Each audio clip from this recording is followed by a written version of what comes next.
Hello everyone, welcome back to our channel Financeable, where we upload videos related to finance, and in today's video I'll be teaching you how to send money on Cash App. Before getting started, if you are new to the channel, please do subscribe and turn on the notification bell icon to get notified every time we upload new videos. Now let's get started. First of all, open your Cash App and then log into your account if necessary.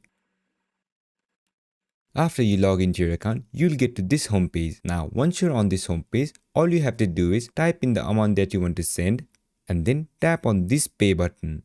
After you do so, on the first section where it says to, enter the name, cash tag, phone number or email address of the receiver.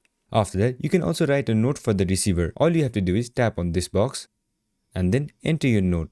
Once you have done so, on the third section where it says send as, you can select the method on how you can send your money. You can select cash, gift card, stock or Bitcoin. Select any one that you like and at last tap on this pay button at the top right corner and the money will be sent. So this is how you do it. I hope this video was helpful, and if it was, don't forget to leave a like, comment and subscribe and turn on the notification bell icon to get notified every time we upload new videos, and I'll catch you in the next one.